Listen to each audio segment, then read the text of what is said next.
Muy buenas tardes. De nuevo con ustedes en la gratísima compañía de Fausto Amador Arrieta. Y el programa de hoy es sobre los BRICS y el destino del mundo. Y es que la economía mundial se enfrenta a grandes desafíos y debemos estar claros y atentos sobre las posibles consecuencias de esos desafíos. El contexto es bien difícil, tenemos una crisis energética, por supuesto una crisis climática, una guerra en suelo europeo, la inflación generalizada en la zona euro y turbulencias financieras. Además de esto, en abril de este año, los Estados Unidos señalaron la búsqueda de un nuevo consenso de Washington.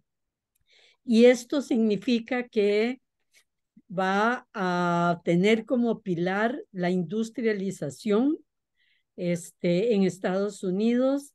El libre comercio deja de tener, de estar de moda y tener las características con lo que lo conocimos, y además busca Estados Unidos una alianza con quienes, y lo estoy tratando de citar textualmente, alianzas con quienes compartimos los mismos valores para la nueva industrialización.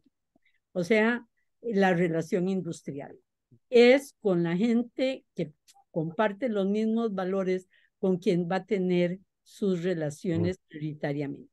Con esto se sientan las bases para una nueva guerra fría, con características diferentes, pero con el mismo concepto básico. Y en ese momento surge en el sur global un nuevo mundo multipolar. Los BRICS, como todos sabemos, es Brasil, la B de Brasil, la R de Rusia, la I de India, la C de China y la S de Sudáfrica. Se reúnen y deciden ampliarse a BRICS más 6. Se amplían a Irán, Arabia Saudita, Emiratos Árabes Unidos, Etiopía y Argentina. La potencia económica que significa este BRIC más 6, si tomamos los PIBs y los vemos desde el poder adquisitivo, la paridad con el poder adquisitivo es mayor que la del G7. O sea, estamos hablando de un poder real presente que está cambiando, por supuesto, y reconfigurando el orden mundial. Por eso, en nuestro programa de hoy, sobre todo por la importancia de los BRIC y su enorme diversidad cultural, la multipolaridad que significa, frente a la otra posición de solo los que compartimos los mismos propósitos vamos a estar unidos. Es sobre eso, ese nuevo mundo que emerge que vamos a hablar hoy. Fausto. Muy buenas tardes, Mimi. Uno de los acontecimientos internacionales obviamente más relevantes del momento actual fue la 15ª cumbre de los países BRICS, el 23 de agosto, en Johannesburgo, como vos bien lo mencionabas. En esta reunión pasaron de llamarse BRICS a llamarse BRICS Plus, porque aceptaron, como vos dijiste, el ingreso de 6 nuevos miembros. Pero además de eso, su mensaje, su proyecto, su convocatoria internacional no se limita. Más de 40 países están aplicando por su pertenencia. Y su hecho más notable, que ahora se trata de ignorar, es que los BRICS fueron fundados por iniciativa rusa, país que Occidente pretende convertir en paria mundial y cuyo fracaso en ese propósito queda más que demostrado precisamente por el dinamismo que han tomado los BRICS. Y cuando hablamos de su 15ª cumbre, estamos ya diciendo un hecho relevante, trascendental. Son 15 años de existir oficialmente como foro de países que quieren ocupar un espacio propio en el escenario mundial. Vos hablaste bien de sus enormes dimensiones, demográficas, económicas y comerciales de este grupo dispar y heterogéneo de países. Antes de su expansión, significaban el 41% de la población mundial, pero apenas el 24% del producto mundial en dólares, no en paridad adquisitiva. Tras su expansión serán el 46% de la producción mundial Y y el, producirán el 37% del PIB mundial.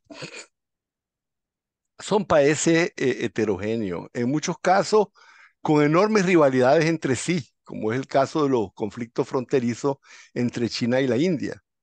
Sus sistemas de valores culturales son diversos, en ocasiones opuestos, como es el caso de Irán y Arabia Saudita, que están opuestos por razones religiosas, ideológicas y también geopolíticos regionales, o los conflictos fronterizos entre India y China que han llegado incluso a enfrentamientos militares. Pero un hecho notable es que sus sistemas políticos no son los que están en la agenda que los convoca. Se puede decir que son países convocados por 5 grandes conciencias o conceptos que realmente unifican y le dan sentido a estar juntos. Ese concepto esencial que es de carácter histórico, la base es de carácter histórico, es el concepto del sur global. Porque más allá de sus diferencias políticas, culturales, ideológicas o de valores, inclusive más allá de sus agendas nacionales, todos los países que conforman los BRICS tienen un gran rasgo común que les da una narrativa propia, compartida. Conforman el concepto geopolítico que les unifica, el sur global. El sur global, dentro del que se remiten y al que buscan liderar, alude a 3 grandes características. Uno, países de poblaciones y recursos de enormes dimensiones.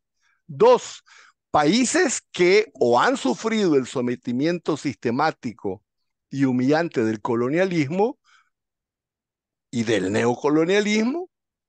Y 3, a pesar de haber logrado una importante tasa de crecimiento económico, sus economías sufren una subordinación sistémica en un orden internacional que le es impuesto y al que son obligados a someterse, donde sus reservas monetarias están sujetas al valor, a los vaivenes del valor que la Reserva Federal de los Estados Unidos decida darle al dólar de acuerdo a su máquina de producir moneda. Así, aunque la misma Rusia no fue en sí misma jamás una colonia, sí se comprende a sí misma y se hermana como un país enorme que fue aplastado por un sistema económico internacional que tuvo al dólar como instrumento de agresión punitiva. Pero yo decía al comienzo que ellos básicamente se reúnen por 5 conciencias históricas, 5 elementos de carácter sociopolítico marcante, que son los que determinan la necesidad que tienen de asociarse. Yo le llamo conciencia, pues realización intelectual y política.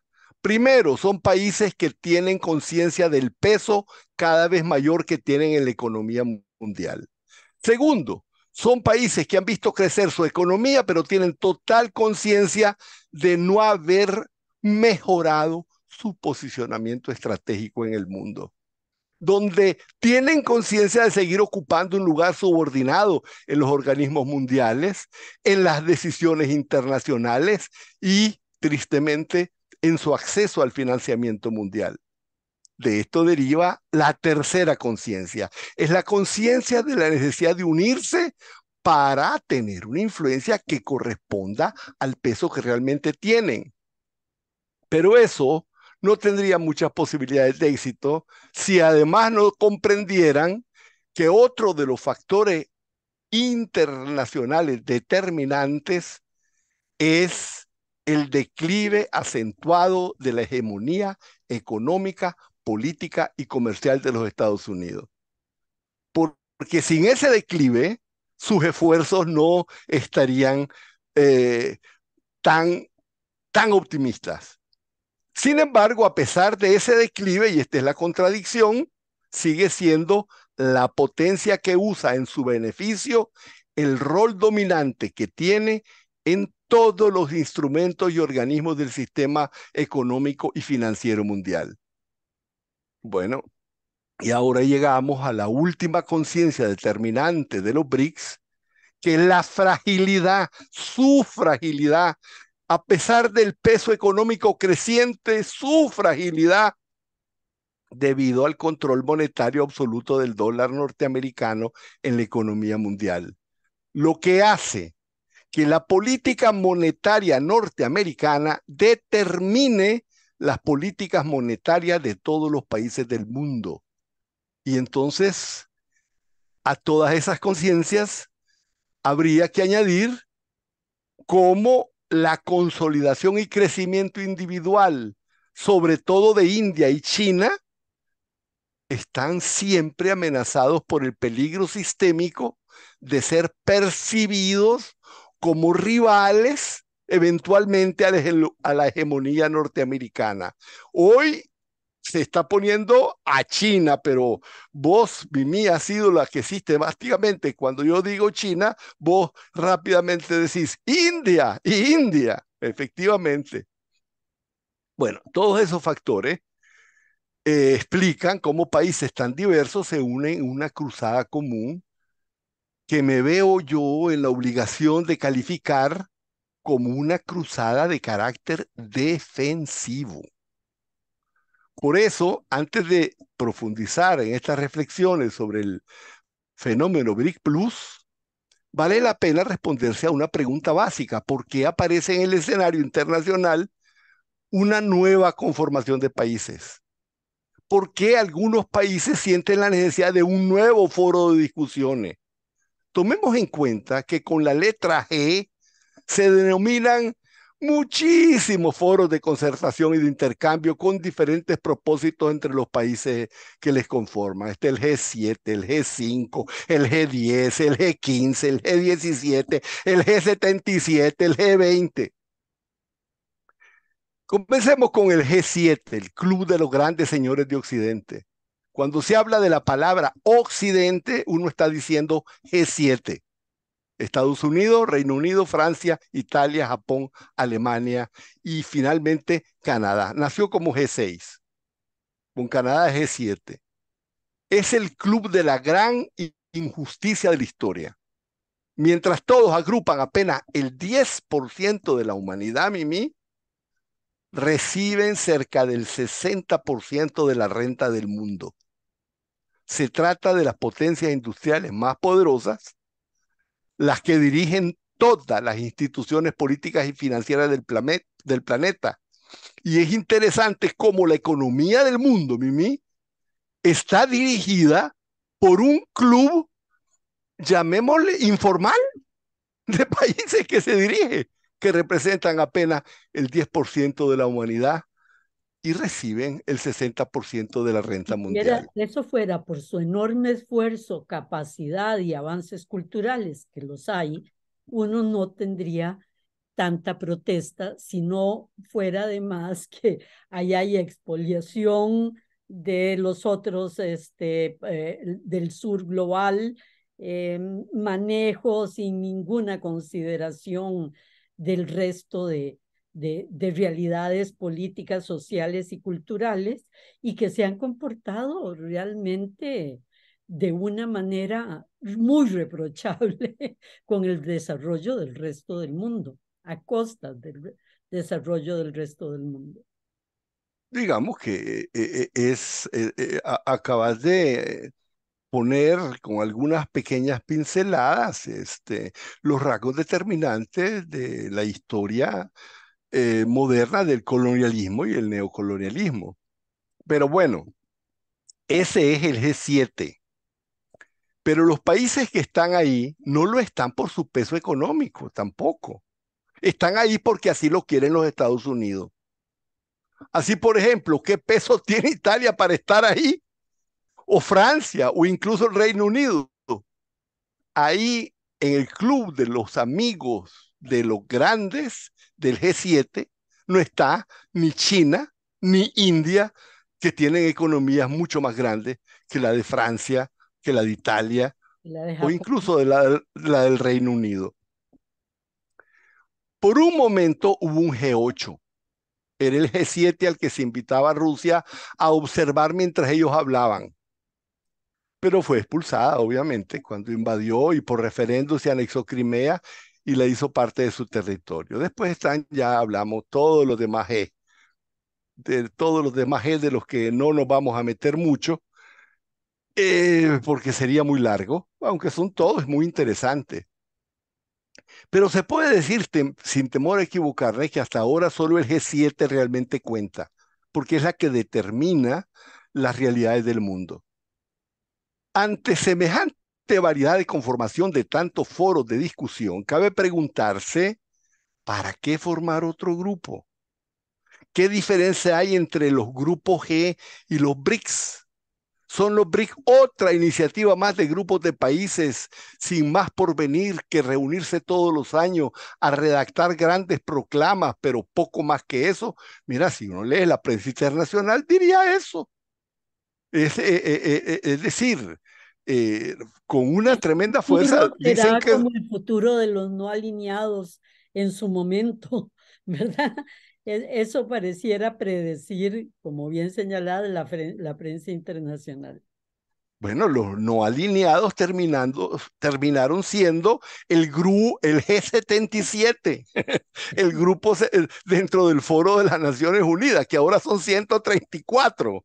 O sea, bueno, antes de responder de forma voluntarista o profética a esa pregunta, necesitamos entender las diferentes circunstancias históricas del nacimiento del G7 y los BRICS, porque cada uno de estos agrupamientos corresponde a un momento histórico. Bueno, Y antecedentes. sí, ¿Cómo por vas a decirte, hablar del Bretton Woods? claro, claro, por supuesto. Recordemos muy brevemente que incluso antes de finalizar la Segunda Guerra Mundial, Estados Unidos prácticamente impuso a sus aliados que estaban semidestruidos por la guerra un sistema financiero internacional dominado por el dólar. Perdón, no puedo dejar de decir que Estados Unidos, la Segunda Guerra Mundial, le permitió acumular una riqueza financiera impresionante, ya que le prestaba dinero a los países en guerra, y desarrollar su industria de manera impresionante, ya que les vendía las armas. Eso le permitió tener el poder económico, industrial y de desarrollo para imponerle a la quebrada y destruida Europa las reglas del juego del nuevo orden económico mundial. Y lo hizo antes de que terminara la guerra, Mimi, Para que no hubiera dudas. en 1944, apenas un mes después del desembarco de Normandía, pero había convocado antes del desembarco de Normandía. Lo hizo un año antes de la rendición de Alemania. Lo hizo un año y medio antes de la fundación de las Naciones Unidas. O sea, Bretton Woods es el poder de los Estados Unidos sobre sus aliados destruidos por la guerra. El dólar se convirtió en medio de cambio internacional con una regla, la convertibilidad obligatoria con el oro. Los Estados Unidos se comprometieron a cambiar $35 por cada onza de oro. ¿Por qué eso? ¿Por qué? No era un capricho. Ese era el valor que tenía en los Estados Unidos desde Roosevelt en 1933 el oro. O sea, simplemente pusieron el valor que tenía en los Estados Unidos el oro y dijeron, vamos a cambiarlo a ese precio. Pero bueno, en 1971 ocurrió algo terrible. Nixon llegó y dijo que los Estados Unidos, por su cuenta, unilateralmente declaraban, simplemente dijeron que ya no estaban obligados a sus compromisos de Bretton Woods. Así lo dijeron. Impusieron la inconvertibilidad del dólar y la razón era clara. No podían mantener la convertibilidad. Habían ¿Por usado la qué? maquinita. Demasiados. ¿Por Demasiado. qué? Porque si estaba claramente en 1971, estaban en medio de la guerra de Vietnam, por primera vez aparecía con un fuerte déficit comercial, la guerra de Vietnam era carísima, habían sobreexpandido la oferta monetaria, habían producido una sobreabundancia de dólares impresos para financiar esa guerra. Bueno, con esa enorme inflación, no podían seguir aceptando entregarle a cada persona que llegara con $35, darle una onza de oro. Por primera vez rompieron los acuerdos. Unilateral. No reunieron a nadie, Mimi. No fueron a ninguna parte. Y Ni solo siquiera Francia fue, protestó. pero de todas maneras, imagínate, eh, digamos, de Gaulle con sus características, ¿verdad?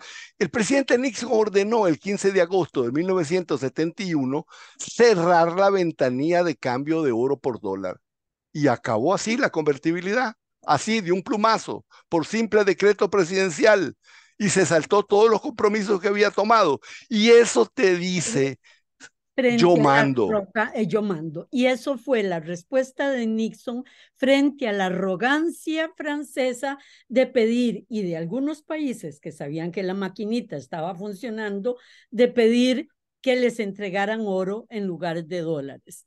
Y frente a eso, se acabó el oro. Ahora lo que vale es el dólar en lugar del oro. Creo que estamos a 30 segundos de un cambio, de un corte, y creo que mejor cortamos porque es un Buen, buen momento. buen momento, claro que sí. De nuevo con ustedes, nuestro tema de hoy, los BRICS y el destino del mundo. En la primera parte hablamos sobre la 15ª cumbre de los BRICS y cómo se ha convertido en el BRICS más 6 o BRICS Plus, dependiendo cómo le digamos, y su importancia en el nuevo orden económico mundial. Eh, Antes del corte estaba Fausto hablando de el dólar, el manejo de Estados Unidos de la economía mundial, Banco Mundial, Fondo Monetario Internacional y sobre todo el valor dólar que les permitió el enorme desarrollo logrado en el siglo XX. Básicamente estamos en el punto en donde Estados Unidos, por un plumazo, decidió que no aceptaba los acuerdos que había tenido en Bretton Woods y que no iba a dar una onza de oro por cada $35 que llegaran a ofrecerle. Y los primeros que no pudieron aguantar la devaluación de facto del dólar fueron los países productores de petróleo que, que bueno, se dieron cuenta que ellos también tenían que revalorizar su producto. Y la única forma de hacerlo, ya que el dólar se había puesto a la oferta y la demanda, ellos jugaron también a la oferta y la demanda y disminuyeron violentamente sus exportaciones de petróleo, lo que se sumó a mil cosas de las que no vamos a hablar, incluso la guerra de Israel, del Yom Kippur. Pero básicamente 2 años después de que Nixon le dio un plumazo a los acuerdos de Bretton Woods, en 1973 se produce la primera reunión y no se va a llamar todavía G-nada, pero es una primera reunión de Alemania, Francia, Estados Unidos. Al año siguiente hacen otra en Francia, ya se va a llamar, ya invitan a Italia y así sucesivamente. Termina siendo el G7 cuando se suma Canadá hasta el 78, creo. Pero bueno, ahí nació el G7 como un club informal y que tuvo tremendas repercusiones. A partir de esa fecha dejaron de crecer los salarios reales en los Estados Unidos. 20 años después, para no decir todas las cosas que ocurrieron, desde el decreto de Nixon de flotación del dólar, poco más de 20 años, se disolvió la Unión Soviética, terminó la Guerra Fría, comenzó la globalización. Y entonces esa hegemonía que Estados Unidos tenía en una parte del mundo, el mundo desarrollado y el occidente, se convirtió en hegemonía en todo el mundo. Y con ella la aceptación del dólar a nivel mundial. Y el G7 se convirtió de facto en el club informal de países que controla el mundo. Y el G20, bueno, 10 años después de iniciadas las nuevas condiciones de globalización, en 1997 se produjo la primera gran crisis financiera, la de los tigres de Asia. Y esa crisis le demostró al G7 que necesitaba un foro mayor de países para coordinar su dominio. Y se creó el G20. Simple, si se ve que la diferencia entre G7 y G20. El G7 son los 7 y el G20 7 más 13. O sea, el G20 nace en un pleno periodo unipolar de los Estados Unidos y nace como correa de transmisión del G7 sobre los países subdesarrollados más grandes. El G20 es la expresión plena de la subordinación de un mundo unipolar que tiene como condición ser aceptado así por todos. Bueno, así funciona el G20 Con y las, tiene un... con dos Es que organizaciones en las que se apoya desde Bretton Woods y ahora con el G7 y el G20, que es el Banco Mundial y el Fondo Monetario Internacional, para hacer cumplir sus reglas al resto del mundo. en realidad es hacer cumplir las decisiones que toma en cada ocasión el G7. Sí, pues. La regla, porque esas son las reglas, el mundo de reglas son las reglas que ellos ponen. El G20 tiene un supuesto central. Ese supuesto central es que entre los países del G7 y los demás países del mundo no existen contradicciones de fondo, que no existen antagonismos de intereses económicos, políticos y geopolíticos. O sea, en el contexto del G20, los demás países grandes que se sitúan bajo la línea del G7 tienen el supuesto básico que vamos en el mismo barco en beneficio de todos y que las decisiones son decisiones que benefician a todos. Quimera ideológica fantasiosa que termina haciendo que los países dependientes no posean realmente ningún foro propio de expresión de sus necesidades. No tienen ningún foro, no tienen un lugar donde reunirse por aparte a discutir lo que les conviene. Así de simple. Pero en el marco de esas nuevas condiciones de globalización se fue produciendo un enorme giro geopolítico, que fue el crecimiento económico enorme de algunos de los países de dimensiones emblemáticas y ahí va a comenzar la historia de los BRICS. Yo voy a contar una historia porque casi siempre ponen el nombre, pero no cuentan qué es lo que dijo.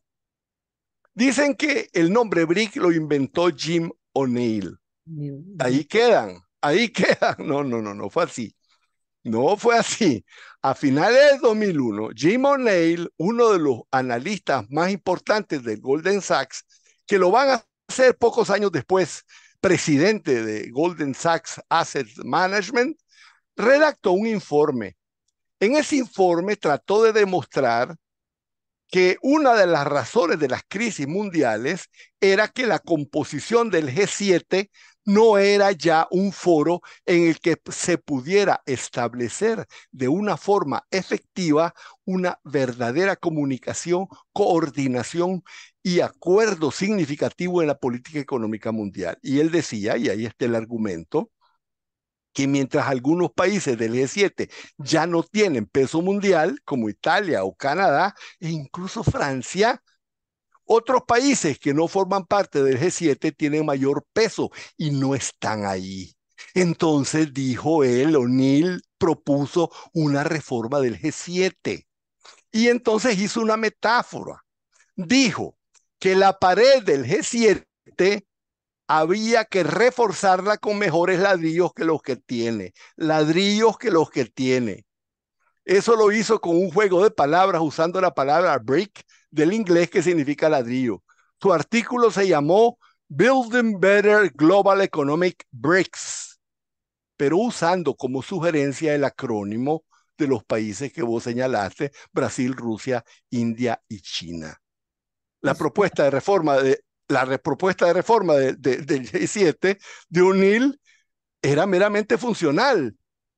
Según él, los impactos de las políticas monetarias, económicas y comerciales de Brasil, Rusia, China e India tenían en la economía mundial mucho más peso que las de Italia y Canadá, para poner dos países miembros. Por eso, y aquí voy a citarlo textualmente, dijo, si el G7 se convirtiera en un foro en el que se debatiera una verdadera coordinación de la política económica mundial, habría que ponerle mejores breaks. Por supuesto que la propuesta de O'Neill no fue tomada en consideración, porque el G7 no es una organización económica, es una agrupación geopolítica. Sin embargo, sus análisis económicos siguieron haciendo ruido. En 2003, Dominic Wilson y Rupa Purushottam del Goldman Sachs siguieron el razonamiento y publicaron otro análisis. Era un análisis extraño. Dreaming with BRICS, soñando con los BRICS, el rumbo hacia el 2050. Era una apuesta a la positividad para el mundo que significaba el crecimiento de Goldman Sachs. Ahí confirmaron los pronósticos de O'Neill y los llevaron a conclusiones que según ellos dijeron eran dramáticas.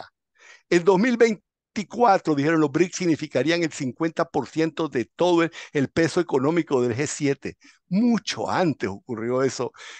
En 2039 los sobrepasarían, están a punto de sobrepasarlo. Y sin embargo, el G7, decían ellos, decía Wilson, el G7 Club de Occidente y del dominio hegemónico de los Estados Unidos, eso lo digo yo, va a seguir excluyendo al segmento más grande de la economía mundial.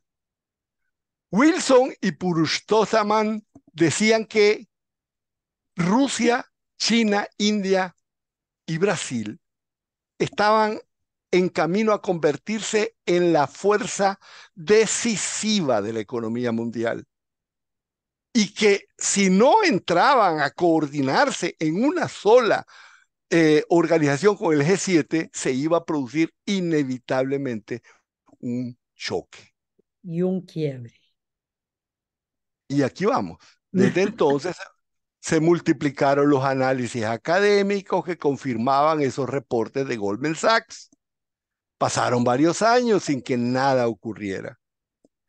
El 20 de septiembre de 2006, Vladimir Putin,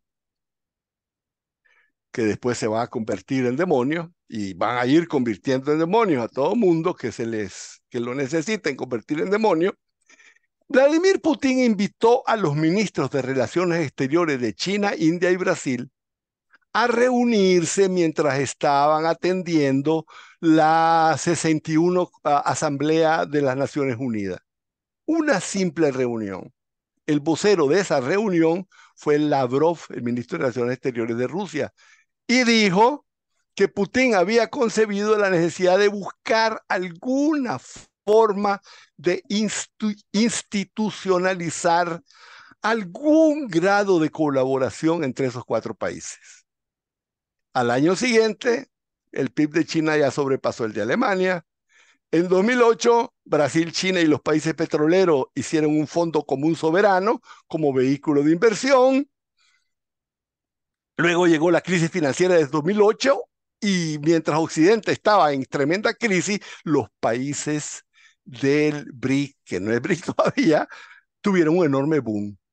En el punto peor de la crisis, en 2009, India alcanzó el mayor crecimiento económico de toda su historia. más del 10%. En esos momentos las condiciones estaban maduras para buscar una línea colectiva de política internacional. Bueno, el 16 de junio, Rusia convoca a Brasil, India y China a una reunión en Ekaterimburg, en la famosa ciudad de Catalina la Grande, y el propósito es formar un nuevo foro mundial, y nace contestatario, y ahí lo dicen con toda claridad. Necesitamos, dicen, y voy a leerlo, construir un orden mundial multipolar, ahí, más democrático y justo, basado en el Estado de Derecho internacional, basado en la igualdad, que tenga respeto mutuo, que se base en la cooperación y que la acción coordinada y la toma colectiva de decisiones se asuma siempre tomando en cuenta los intereses de todos y no los intereses de alguno en perjuicio de los demás. Eso es lo que dice la primera reunión de Katerinburg. Y hay declaraciones interesantes de Putin diciendo no podemos, ¿verdad? En los antecedentes permitir que una organización de países separados como la OTAN justifique las invasiones de Afganistán, Irán, etcétera. Es Naciones Unidas el foro que debería llevar esas decisiones incluso esas intervenciones militares de ser necesario, no un grupo de países. Efectivamente, así nació el BRIC. Pero aunque el primer paso de la iniciativa en sí misma fue producto del impulso de la dirigencia política rusa, el peso determinante de sus procesos fue determinado por el liderazgo de China, que se ha esmerado en ofrecer un tipo horizontal y no vertical de conducción. Es una cosa primera en la historia humana. Nunca los Estados Unidos estuvieron en relación de paridad en ninguna organización internacional, salvo el Consejo de los... con Europa tampoco, ¿verdad? Siempre estuvo Europa bastante... Pero bueno, mucho antes de los BRICS, China, desde comienzos de siglo, antes de su ingreso a la Organización Mundial de Comercio, había comprendido la necesidad de contrarrestar el peso arbitrario del G7. Y eso China lo decía en aquella época, antes del 2000, solo podría ser hecho por la colaboración sur-sur y el reforzamiento de las capacidades económicas de los países del sur global. Para China, no era importante su crecimiento. Ella entendió que tenía que contribuir al crecimiento de todos los demás para juntos poder tener un peso, para juntos poder hacer un contrapeso. El primer lugar fue Asia, con la Organización de Cooperación de Shanghái. En 2001, ahí también estaba Rusia. Después fue el Foro China-África, conocido como FOCA. Luego, China asumió con entusiasmo la iniciativa rusa del BRIC. Le cayó, pero es que le cayó, qué sé yo, estaba el país más maduro para esa iniciativa era China. Y se puso rápidamente a la cabeza.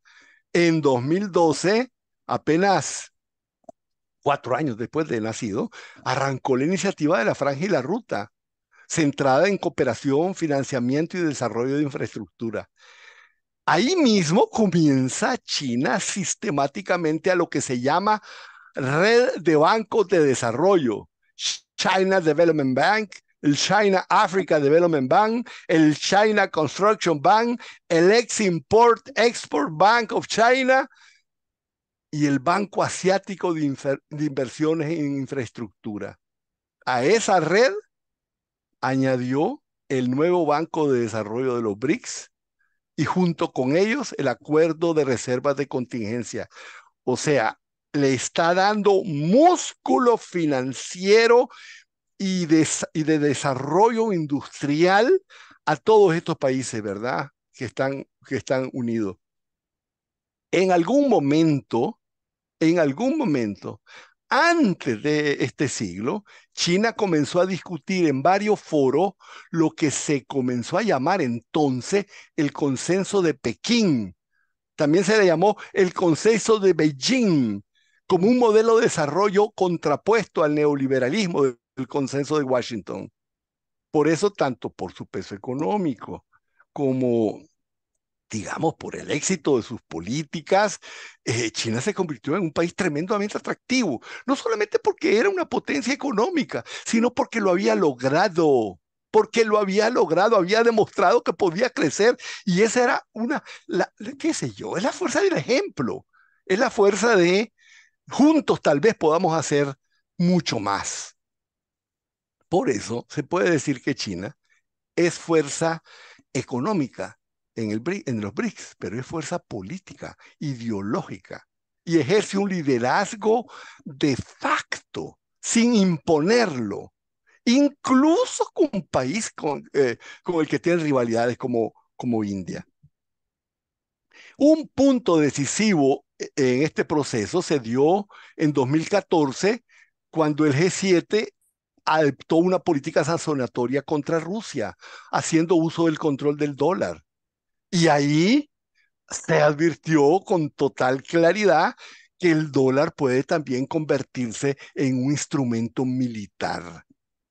Y entonces eso se recrudeció cuando Rusia invade Ucrania y cuando se le lanza la total cantidad de sanciones que se basan fundamentalmente en excluirla del uso del dólar, en eliminarla del acceso bancario a cualquier institución que tenga dólares. Y entonces ahí se debe entender cómo la guerra de Ucrania y también el fracaso que está teniendo en aislar a Rusia está significando también necesariamente, aunque todavía no física, real o monetariamente, políticamente, un debilitamiento del peso del dólar. Fue un momento decisivo para los BRICS, porque aunque todos los países condenaron la invasión, no todos los del BRICS, pero muchos países la condenaron, ninguno de los países BRICS aceptó obedecer las sanciones. Y aunque habían sido amenazados, todos comprendieron que si aceptaban esa amenaza no había vuelta atrás para ellos. Y entendieron que en cualquier viraje histórico cualquiera de ellos podía ser víctima de una moneda que supuestamente es un bien común, un bien internacional y que puede convertirse en un instrumento de sanción, un instrumento de agresión. Y entonces se profundizó a partir de 2020 un proceso que busca evadir en lo posible el uso del dólar y buscar eventualmente otro medio de intercambio internacional. El momento y el tema más trascendental del que tenemos que hablar antes de que sigamos es que actualmente se está jugando un mundo donde la economía, el comercio y la cooperación deciden los destinos humanos, o un mundo de los países del G7 abiertamente construyendo alianzas militares y que no ocultan que la agenda hegemónica la quieren ejercer y resolver con la guerra. Son dos caminos, son dos caminos. La guerra posible y abierta y cómo evitarla.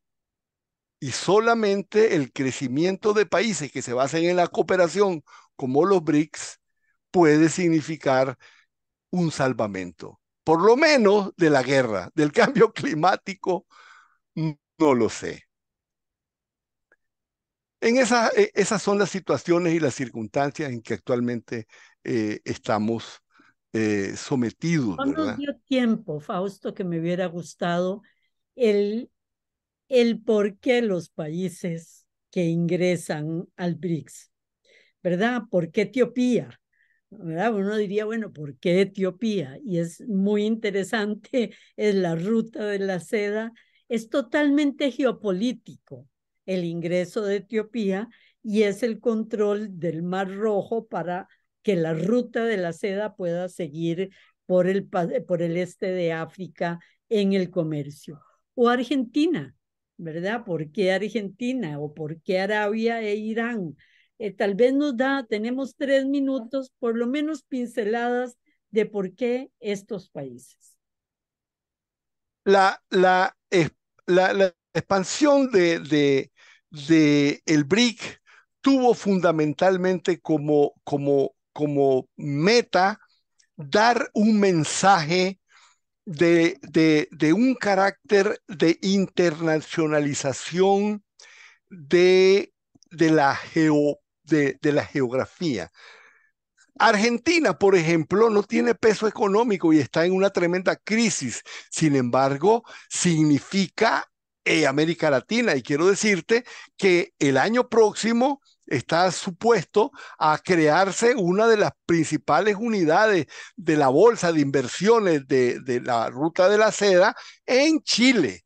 O sea que es El todo un cono movimiento sur pasa a ser importante en el tema geopolítico y Argentina tiene moralmente el derecho de participar ahí porque siempre ha sido una voz disidente en este tema de la mundialización versus la globalización, ¿verdad? Porque mundialización es muy interesante, es el multilateralismo, la cultura, etcétera, frente a la globalización que es más el neocolonialismo utilizando la economía mundial, ¿verdad? Eh, Esa es una de las razones. Etiopía, por razones estratégicas muy claras, y después, y de ahí, es resolver el mediano petróleo. petróleo. Petróleo. Ellos Petróleo, se convierte con la expansión, con los países de Irán, Arabia Saudita y y Emiratos Árabes, perdón, tienen una fuerza igual a la OPEP. ok, pero además, Argentina, además de la fuerza moral, hay dos razones que tienen que ver. Gas, Argentina tiene gas, y dos, Argentina tiene litio. Posiblemente va a ser más importante que el petróleo hacia el futuro. Entonces, estamos hablando de, ¿verdad?